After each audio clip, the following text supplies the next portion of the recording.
Oftentimes when I start window painting, the first thing I'm going to do is sketch up the mock-up on my iPad using Procreate.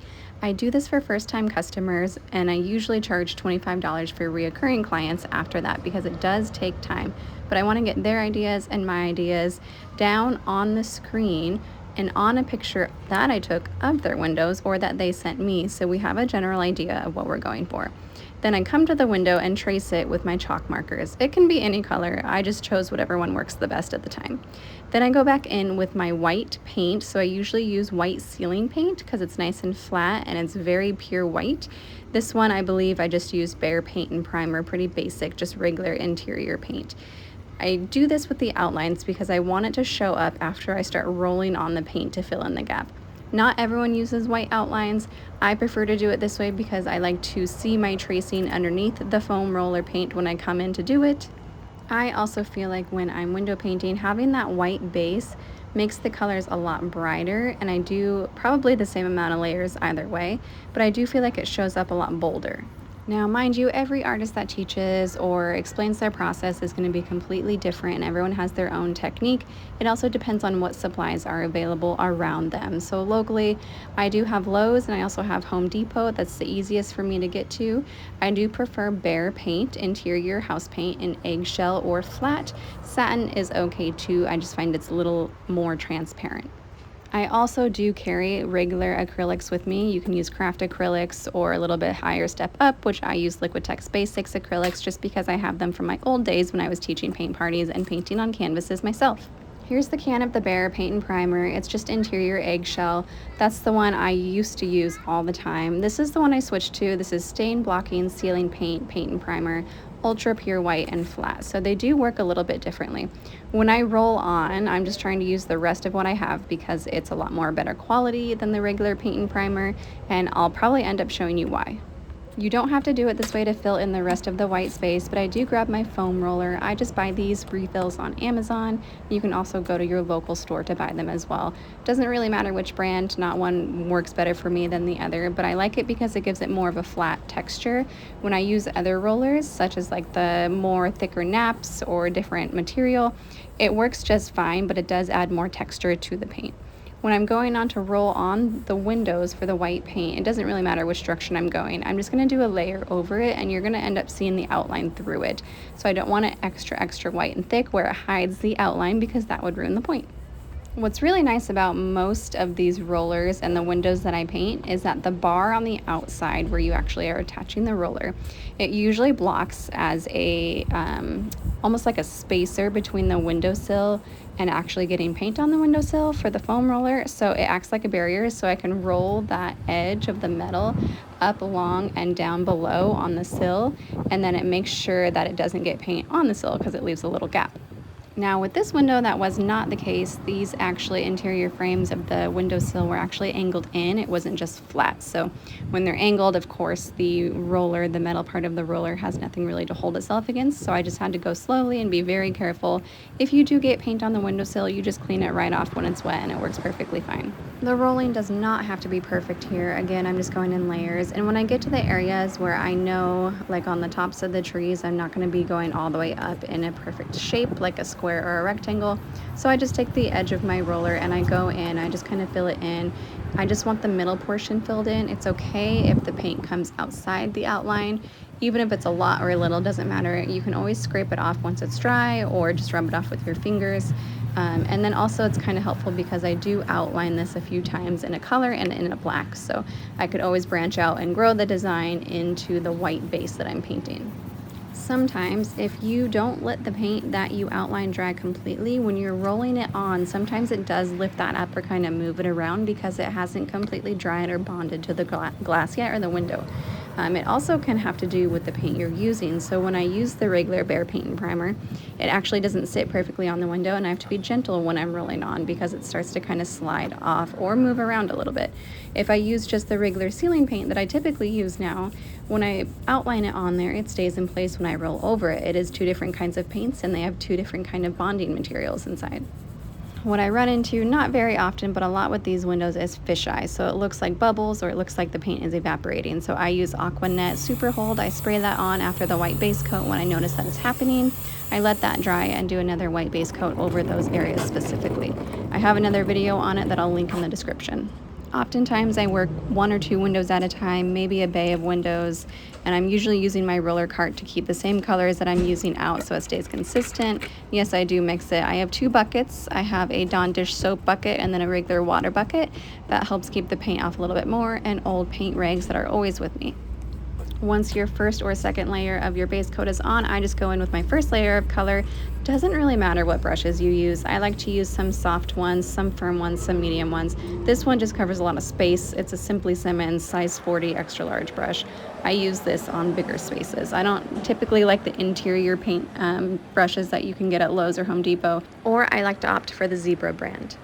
I'll work to fill in the first bed of color on pretty much everything on the design, and it's going to be really messy. I just want something on there so the color shows up a little bit brighter on the second coat and it's a lot more smooth.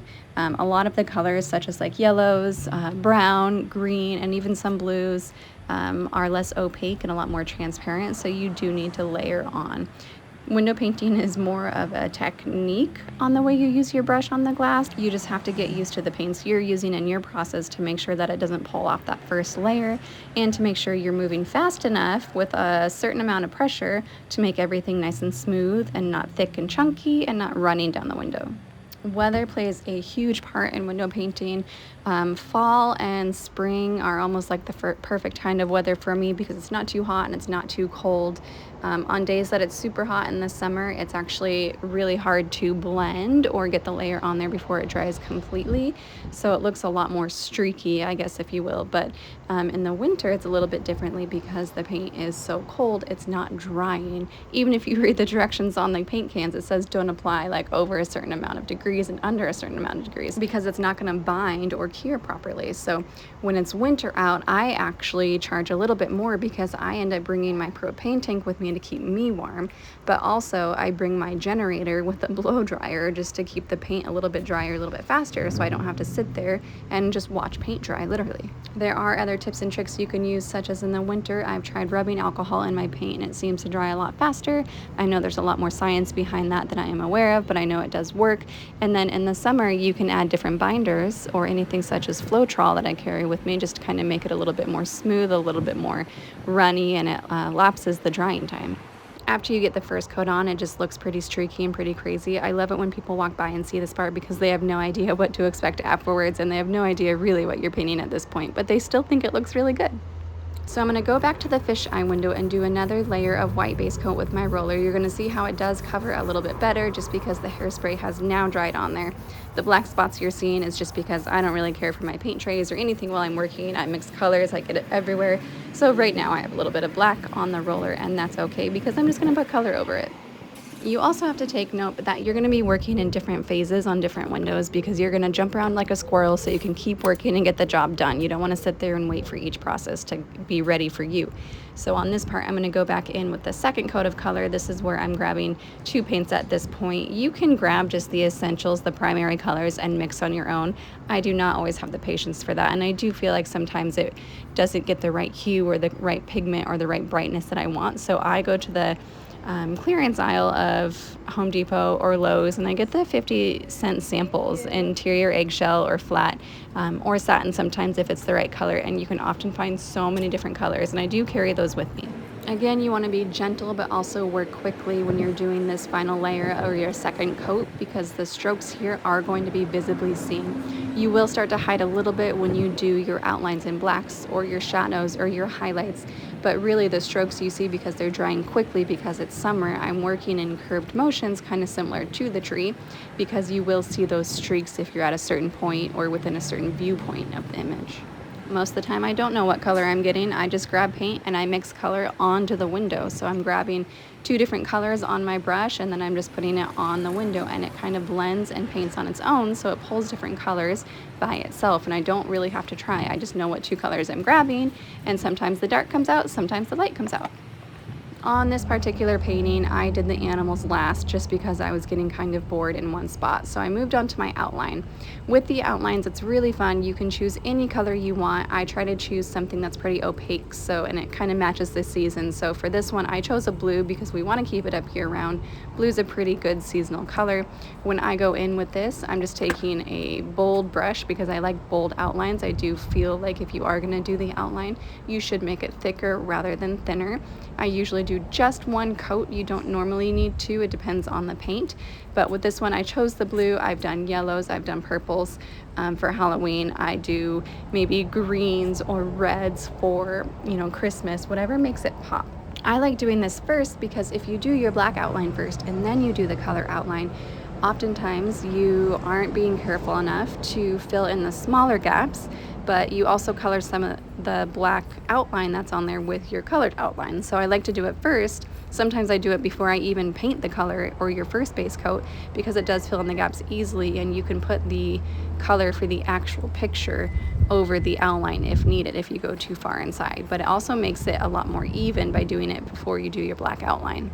So then I'm going to grab my black Golden High Flow Carbon Black paint. That's the one I prefer. Nova also is a great one, but this one is just really quickly for me on Amazon. And I go in and I do the black outline. Again, you don't have to be perfect here. I mean, some people are more perfect than others. I think window painting has a type of character to it that you want to keep, where it's kind of whimsical but also professional looking. So I'm not doing it perfectly over each shape or design. I want to keep it kind of whimsical and free-flowing. Not only are you just outlining the shapes, but this is where you start to add a little bit more dimension, I guess, to your pieces. So with this sign here that I'm painting, I am outlining it, but this is where I choose what lines are overlapping the other ones, and then I can add more of a dimension to the sign by adding just a little angle, kind of like you're seeing the back of the sign, and it's 2D form. If it's your style, you can also start to add in just strokes of shadows. Some people like to do it with color. I do it a little bit with both. So I'll do the outline, and on certain parts where I want a bold shadow, I just do little streaks and kind of blend that into the color a little bit. Please remember that every artist is going to do this different. I almost always do it a little bit different every time I go paint, but I have the usual process that I fall into the same habits. I also have changed my process over the years. Next, I'm going to come in, I'm going to start some text on this sign. I like to grab a wet brush with some dirty water on it just so it shows up a little bit. You can also grab a watercolor pencil, regular pencil, or even a chalk marker if you want to as well. That's not going to be as easy to wash off. Then I go in and I do my first layer. So it depends on what color of text you're using, but I do my first layer to kind of get it on there. Once I finish this first layer, it's not going to be perfect or filled in. Once I finish this first layer, I'm going to go in and add my shadows to my letters and then go back over it with a second coat of the first color, which I'm using here is white. My shadow layer is going to be brown. I'm going to go back in and go over the shadow area and increase the width of my text. So you'll see that here in a minute. Lettering is hard in general, and I feel like doing it on windows is also tough, but the more cartoony you make it, for me, the easier it is. If I have to be perfect in kind of a bold straight letter font, that's not my favorite. So I like to choose a darker shadow and then a brighter text. And sometimes I even do, maybe if I'm doing a blue font, I'm going to use a dark blue shadow just to kind of make it pop a little bit. Once I'm done with that, because you can see how it overlaps on my original first coat, I'm going to let that dry for a hot second. And then this is where I come back in to kind of fill in the space. Make sure to leave that shadow there a little bit, but at least it's an easier, not foolproof way, but at least you can tell that it's still there and still keep chunky letters. It's a great way, easy fix to fix any kind of minor flaws. Lastly, I'm just going to go around and add all these white highlights. I put them in and outside of the picture just to kind of make it pop. You can add them anywhere you want to. And here's the finale. So we have one single pane, two single pane. There's going to be a third one over here off to the right with the bear, and then we have the bay windows. I've never had a problem with weather ruining my window paintings, and I think it's the type of paint that I use. These windows are covered by maybe a 6 to 12 inch awning at most, from what I can tell, and then some of them aren't covered. Otherwise, this lasts as long as they want it to until they tell me to take it off. Thanks for watching. Make sure to hit subscribe.